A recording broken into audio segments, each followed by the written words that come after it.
She died from a complication with her feeding tube. Her followers lost a beloved role model.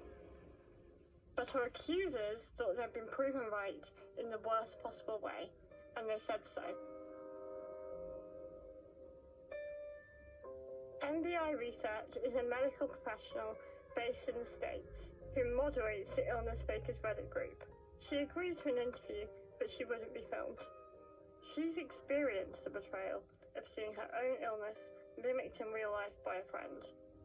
When I was at university, I had a roommate who began to emulate my own illnesses. She would copy my mannerisms, things I said, things I did, my symptoms, diagnoses that I had. I cannot describe the depth of violation and betrayal that can make you feel. She insists people need a place to expose those who appropriate their conditions. We've had high-profile influencers, and the copycats, they're entourage of people who buy the same things, the same wheelchairs, the same color, the same hospital bed, they want the same service dog, they claim the same illness. It's like seeing clones. But do you not see how, with these kind of conversations happening, it could prove that yourself might be doing more damage than good? There will always be people who come to the group for less than ideal reasons. And for us, it is a constant effort to mitigate the impact of those toxic people. Jackie's death, that became a seminal shift. I mean, snark is going to exist, it's Reddit, and that's fine. And some degree of dark humor can be therapeutic for people, but there is a line, and it needs to not be crossed. It's gotten to the point as the sub has grown so much, we need help. MBI Research contacted Anushka Anderson asking for advice. She's a forensic psychology researcher specializing in medical deception. You guys have more formal experience and more research behind you. But at the end of the day, you are still going off the same information. So how can you be sure? Like, you're only seeing a snapshot of someone's life. How can you be sure they are faking it? Well, you can't. At the end of the day, you absolutely are right. You cannot. Whether people are faking it or not, Anushka has seen the harassment and calling out of influencers become increasingly aggressive.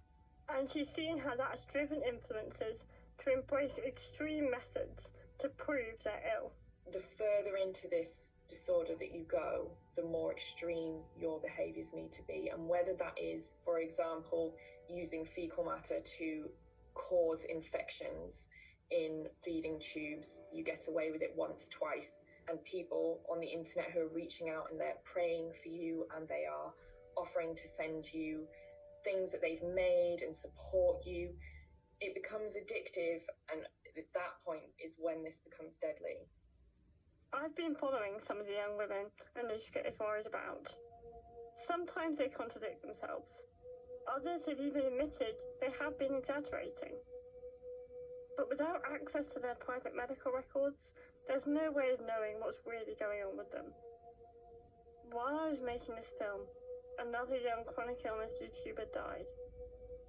It was one of her videos that first sent me down this rabbit hole. She had 2 feeding tubes, and the way she used them seemed strange. Does that mean she was faking her illness? Of course it doesn't. The truth is far more complicated.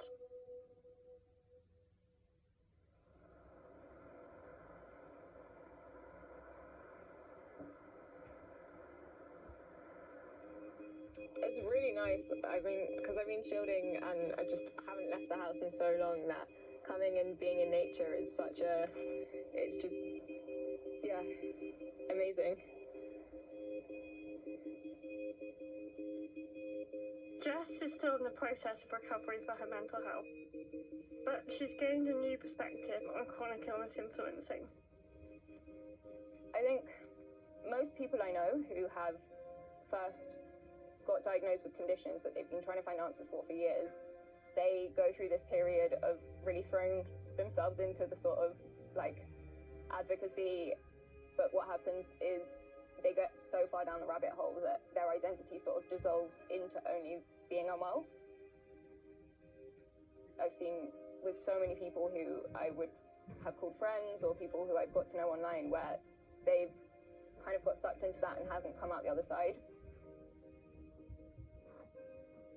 I can hide away from the internet and I can not have social media and disappear. But at the end of the day, I've just shifted the way that I use my account to be a lot more rounded and not just fixated on health.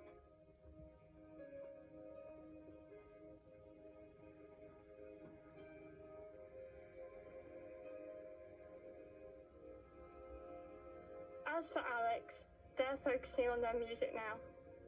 Thanks mainly to their campaigning, the most aggressive accusers site has gone quiet. It's all been deleted. Does my hair look okay? Your hair looks great, honey. Okay, sorry. Okay, you can start. I'm not going to continue to fixate on illness fakers because frankly, I don't want to keep spending my day searching through that subreddit for the worst screenshots. That's not what I want for my life.